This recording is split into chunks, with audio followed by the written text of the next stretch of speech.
Malda division के तहत किऊल, भागलपुर और जमालपुर रेलवे स्टेशन के विकास को लेकर मालदा डिवीजन के जीएम एपी द्विवेदी और डीआरएम विकास चौबे ने निरीक्षण किया। वहीं भागलपुर पहुंचे मालदा डिवीजन के जीएम और डीआरएम ने भागलपुर स्टेशन के कई विभागों का निरीक्षण किया। यात्रियों के मूलभूत सुविधाओं में साफ सफाई से लेकर बिजली की व्यवस्था, यात्रियों के लिए पीने के स्वच्छ पानी, कैंटीन में खाने की गुणवत्ता से लेकर शौचालय की सफाई तक का निरीक्षण किया। साथ ही 450 करोड़ रुपए की लागत से भागलपुर स्टेशन का कायाकल्प जल्द होने वाला है। इस पर भी कई बिंदुओं पर उन्होंने वार्ता की। मौके पर उनके साथ परिचालन इंजीनियरिंग, ट्रैक्शन सेफ्टी समेत अन्य विभागों के अधिकारी मौजूद थे। सभी से डीआरएम ने भागलपुर किऊल के बीच बनने वाली थर्ड लाइन की प्रगति की रिपोर्ट ली। साथ ही साथ जमालपुर में भी जीएम और डीआरएम ने कई यार्ड का भी निरीक्षण किया। वहीं भागलपुर पहुंचने के बाद छठ पूजा पर स्पेशल ट्रेन को लेकर उन्होंने कहा कि मैं खुद छठ करता हूं, मेरे परिवार में छठ पर्व होता है, मैं छठ के महत्व को जानता हूं। मैं कई छठ पर्व के दौरान लोकल और एक्सप्रेस ट्रेनों को चलाया है। वहीं उन्होंने कहा कि यशवंतपुर में बोगी बढ़ाने की भी बात चल रही है, जल्द उसे भी पूरा कर लिया जाएगा और हेडक्वार्टर में लखनऊ, बरौनी पर भी विचार जल्द ही की जाएगी। राजधानी और अगरतला की बुकिंग शुरू हो गई है। यह भागलपुर शहर के लिए बड़ी खुशी की बात है। इसे अभी एक दिन के लिए किया गया है, इसे आगे भी बढ़ाया जाएगा। जो कोच ऑगमेंटेशन हुए हैं, अभी राजधानी का भी, अगरतला वाला का बहुत ज़्यादा डिमांड था, यहाँ का एक दिन कर दिया जाए तो वो भी कर दिया, बुकिंग स्टार्ट हो गई है उसकी। तो छठ के लिए जो नंबर ऑफ ट्रिप्स और स्पेशल ट्रेन, अभी डीआरएम साहब एक ट्रेन लेकर के यहाँ से जमालपुर के बीच में,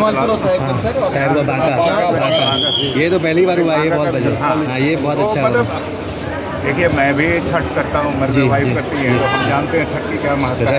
और हमेशा देखते हैं कि छठ में लोगों का बहुत परेशानी रहती है, और ट्रैवल सभी करना चाहते हैं, उस समय सभी घर पहुँचते हैं। तो हम लोग अपनी ओर से कोशिश करते हैं, हमारी लिमिटेशन जो है उसके अंदर में जितना कोशिश कर सकते हैं। चूँकि ये एरिया इम्पोर्टेंट है तो यहाँ से आसपास हम लोग, तो बिहार का पोर्शन है।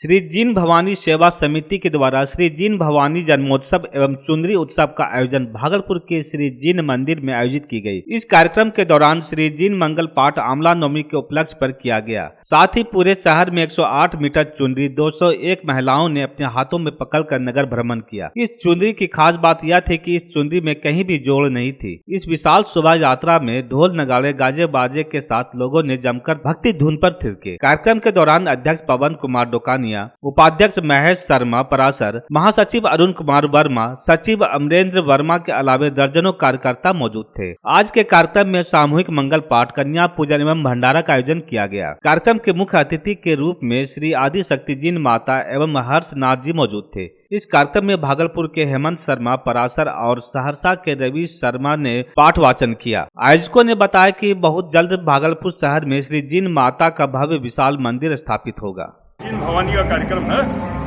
और ये हम लोग हर साल करते हैं। ये हमारा चौथा कार्यक्रम है चुनरी शोभा यात्रा का। कितने मीटर का चुनरी होता है? ये 108 मीटर चुनरी हम लोगों ने सूरत फैक्ट्री से मंगवाई है। इसमें कहीं भी जोड़ नहीं है। कहाँ से निकल के कहाँ जाती है? ये मारवाड़ी पुदिया धर्मशाला के बगल में श्री जीन माता का मंदिर है। वहाँ से ये चुनरी पूजा होकर के वहाँ शोभा यात्रा के रूप में निकलती है। क्या उद्देश्य है इसका? इसका उद्देश्य है समाज को एक मंच प्रदान करना। जो बिखरे हुए समाज है उसको एक मंच पर ला करके हम लोग जोड़ रहे हैं।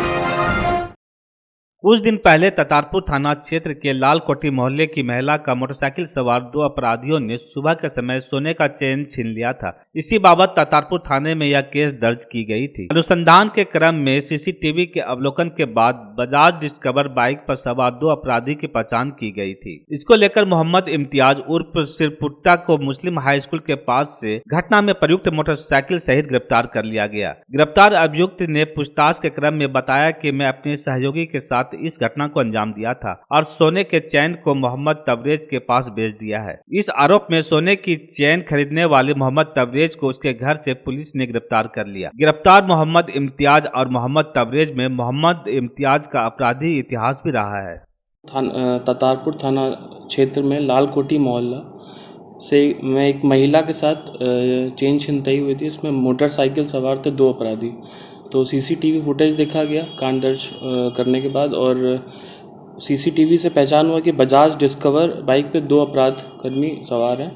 उनकी पहचान की गई। एक का नाम मोहम्मद इम्तियाज़ था, उसको फिर गिरफ्तारी किया गया 18/11/23 को मुस्लिम हाई स्कूल से। उससे पूछताछ की गई तो उसने बताया कि वो मोहम्मद तबरेज़ नामक व्यक्ति को चेन बेचा है। फिर हम लोग ने उसकी छापेमारी की और उसको भी पकड़ा गया।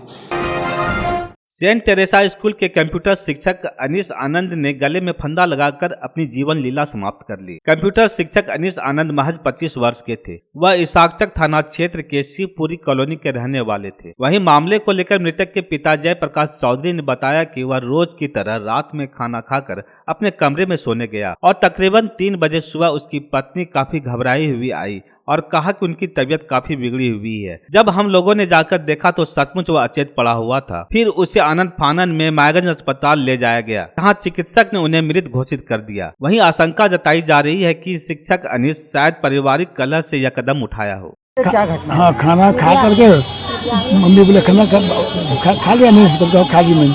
अब सोने गया उसके बाद 3 बजे रात में उसको वाईफाई मम्मी कैसे कर रही है, हम लोग तुरंत हॉस्पिटल लेके आए। यही बात है।